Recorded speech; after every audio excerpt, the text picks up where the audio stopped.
morning, everyone. Starting to go do my Spark today because I pretty much have to do it 7 days a week. I have a goal that I have to meet, but I don't want to exceed a certain amount every month for reasons, and today is only my second day of work this week, so hopefully it doesn't take me 6 days to meet my goal. Because I took Monday off. It probably will, because it usually does.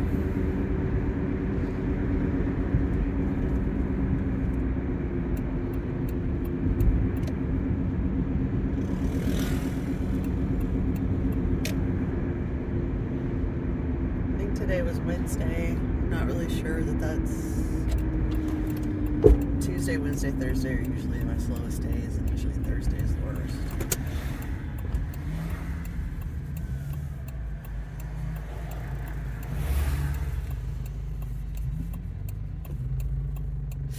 So in theory, I should probably take like Wednesdays and Thursdays off if I wanted 2 days off a week.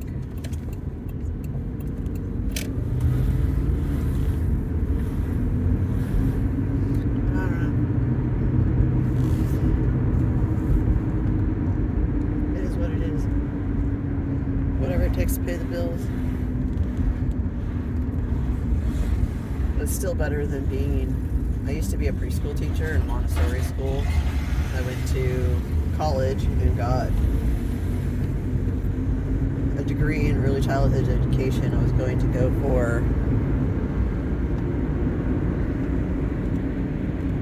a bachelor's and be a teacher in the public school level, but after I did a practicum in a public school that my kids ended up going to, I just pulled them this year though, it was a real eye-opener.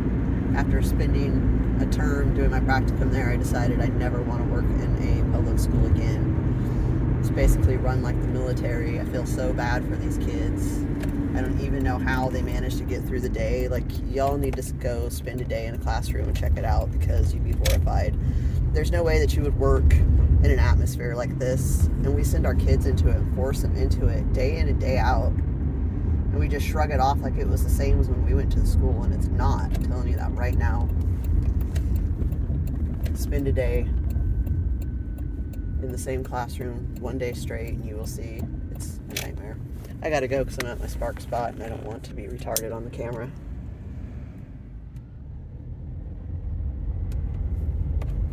Dropped off my Spark and just cruising through Central Point.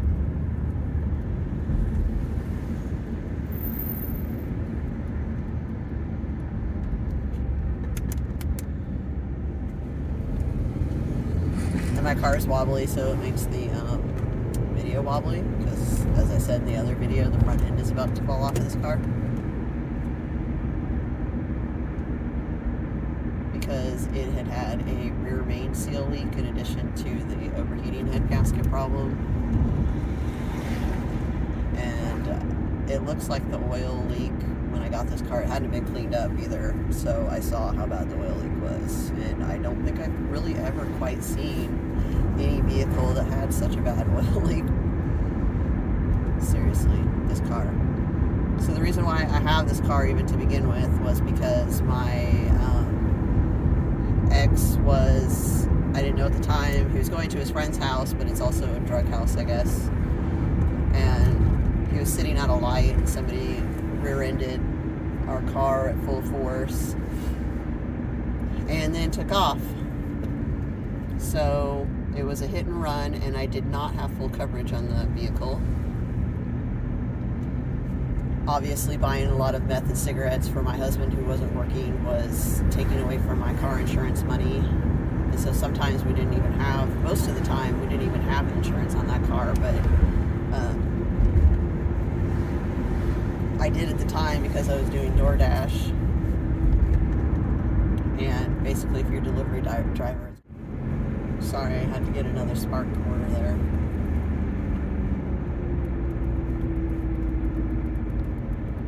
Most of my orders average $20 a piece. I mean, I don't really want to take anything less than that.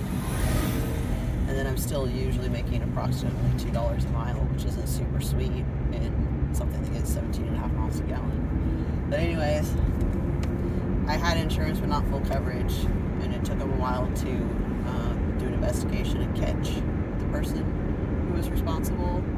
So in the meantime, because I drove for a living, I needed a car right away. My parents let me borrow their car, and then they offered to, because this happened in December, like right before Christmas or Thanksgiving, and so tax refunds come up, you know, if you're lucky, you get it before April. Usually you get mine in March because of that stupid PATH Act. But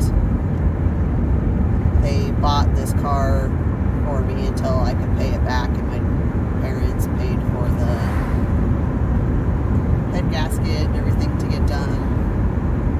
Because I used to be an ASE certified mechanic, so they were just kind of like anything else that needs to be done. You can just fix it yourself and it'd still be a cheap car. So that's what I did. Bought the cheapest car literally the cheapest car that we could find that still ran. Then turned around and put $2,500 into the head gasket. Then $250 into the air conditioning to work. And I've replaced the left axle, and when I went to replace the right axle, some idiot has run it down with a impact gun or something, and it's completely frozen on there. I broke a snap-on extension bar trying to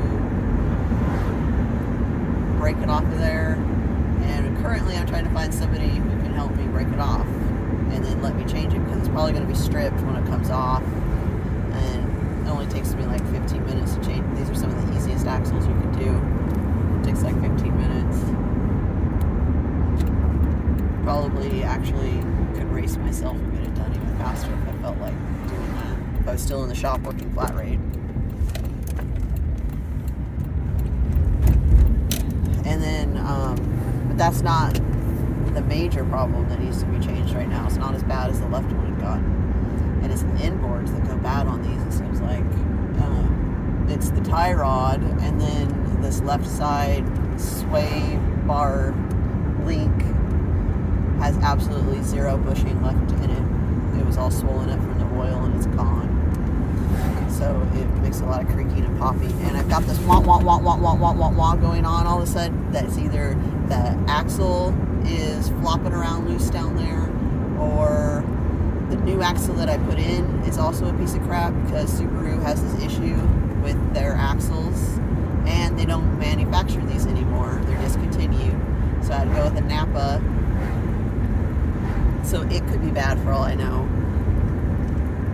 When I checked, when I got the car, the wheel bearings were good on the front. I haven't jacked up the back. The wheel bearing could be bad in the back too. In which case I'm just going to do a new hub on it. But I have both sway bar links and a tie rod and another axle sitting in my living room up against the wall.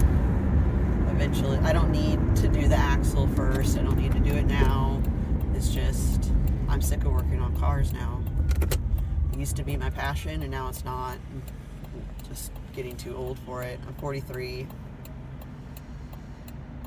And then when I get dirty, like, I don't really like dropping off people's groceries with dirty hands and stuff, and gloves just tear so easily when you're doing this kind of work. So that was a whole long time of something that I didn't know that I was going to go off on a tangent about. So my lesson learned is that full coverage on everything, even if it is a 1999 Subaru. Full coverage, people. I can't stress that enough. If something happens to your car and you get hit by hit and run, which is really common because people can't afford stuff these days and they're letting their insurance go, and people are driving like crazy maniacs now too. I know, drop me a line or hit the like button if you know what this is like. Traffic has gotten crazy these days. You gotta keep full coverage on your car because somebody hits you and takes off, and we were lucky that it was caught on camera at an intersection that the detective went and pulled the video cameras. But if you live somewhere where you have too many Republicans afraid of being tracked by the government who fight all the laws against surveillance, you might not have that benefit. And if you are driving a newer car and you just paid it off, you're not required to have full coverage on it, and somebody hits you, that's it. You are screwed.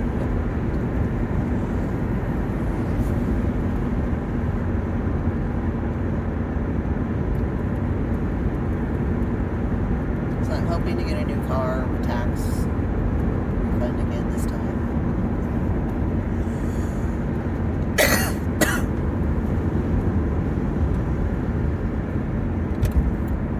Obviously not a new car, I can't afford that. And I've heard of people that do Spark or other gig delivery jobs have a problem proving their income when they try to get loans for things.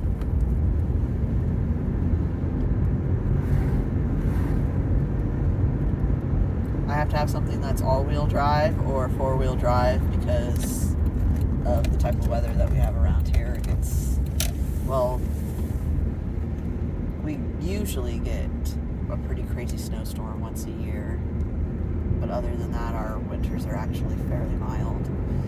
But there's a lot of rural areas with driveways that are kind of sketchy if you're delivering in the winter on people's driveways, weird spots.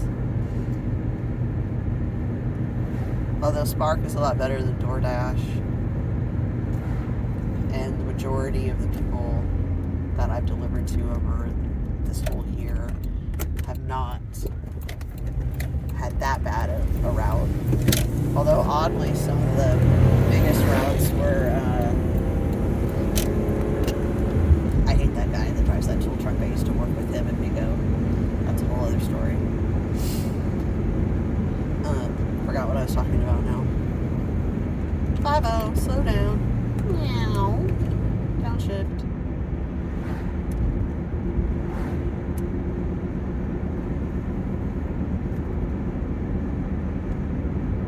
Anyways, the winters, that's what I was saying. Well, I'm almost home. And then it'll be time to turn around. Actually, I want to go to the store, go get my energy drinks, and then it's going to be time to turn around, go back to Walmart, pick up my next order. So this is usually what I try not to do, is to be out without stopping back by the house at least once, but that's how it's going to turn out this time. I don't think that my daughter's awake anyways. She might be. She's been waking up a tiny bit earlier, going to sleep a little bit earlier. And it looks like it's trying to rain. I got some little raindrops on my window. It's supposed to be about 110 here again this week, so interesting. Okay, so those sprinklers, that place is rented by the same property management as the one that I'm at, and these people cannot figure out how to do sprinklers. I've never seen anything quite like it. That's a whole other story too. Our whole place, like, they turn the water off in the winter and they don't turn it back on until July, so everything's already half dead by the time they turn it back on. And then there's always something wrong when they turn it back on. Something's not working, something's broken. And then of course their spray pattern and everything else, they don't use an actual, like, landscaping business that is big enough, I guess, to do that kind of stuff. Like, they just basically mow the lawn, use a weed eater, and then use the leaf blower. They also like to hack down rose bushes, and they also yanked out one of our neighbors' trees from the front of their yard, and we're not even really sure why. I mean, it did look like it was dying and needed some water, but that could have been because they didn't have the hoses turned on. And even if they turn on water, for some people, like some of the hoses that are broke, they just won't fix them. And then one of our hoses broke in the backyard, and it completely flooded the whole backyard, like, looked like this giant pond. So what do you think they did? Yanked it. Also just left a hole in a mess. I'll have to show you that later. All the stuff all over the backyard. I mean, that's what you get when you live in the cheapest places. And they're not even cheap. I pay $1,200 a month for a freaking slum and get treated like crap. And the fun thing is when our apartment manager moved in, my husband had taken the car and was gone. He was coming right back, like he went to the store, I think. And people used to like to park in our space all the time because it was right up front. And so he parks there. I've never seen him before. I go running out and I'm like, hey, can you please move? Because my husband's going to be back any minute, and that's our parking spot. So he gets out and comes running over to me, and I'm like, I don't want to have a conversation about it. I'm just telling you to get out of my spot. Hi, I'm your new manager. Oh, wonderful. That's just super fabulous and great. Do you know where my parking spot is? No, I only know where my parking spot is. And the neighbors. Oh, okay, well, according to my logic, but based on everywhere else that I've ever managed apartments at, that should be my parking space. So I'm going to renumber all the parking spaces so that they're the way that I want them. So he does that, and naturally, guess where he sticks me? All the way at the very back corner on the other side, not even close, and hanging out on the very edge of the covered part so that only half of my car is ever covered. So like when I go out in the winter, the whole passenger side of the car would be iced over and the driver's side would be fine. Or like if it rains, the whole passenger side of the car gets soaked. So I have a neighbor who doesn't have a car, the very next door neighbor to me. He's really awesome. In fact, all my neighbors are actually really awesome, surprisingly. And a lot of people can't say that. So he doesn't drive, and he said that I could just use his parking space. So I park in his space, and my extra car that I don't use is parked in the other space. That's a whole other story too, that I need to sell. I talk a lot.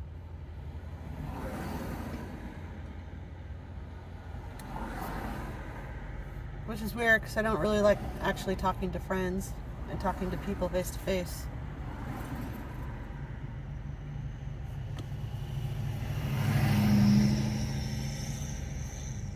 Kind of one of those people that seems really boring and plain on the outside, but in my brain there's like always this rockin' party going on. Even when I'm having a bad day, I'm still pretty much in a good mood. Why are we still sitting here? Oh my god. They're redoing McAndrews Road, which is one of our major roads in town. And it was, you could only head westbound on it. Only one lane open. But this is new that they closed it off here.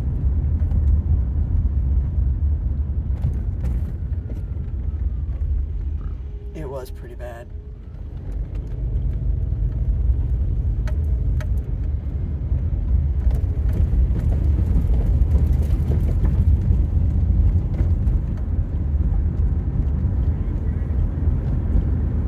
Okay, you can speed up now. Construction's done. Speed limit's 35, not 25.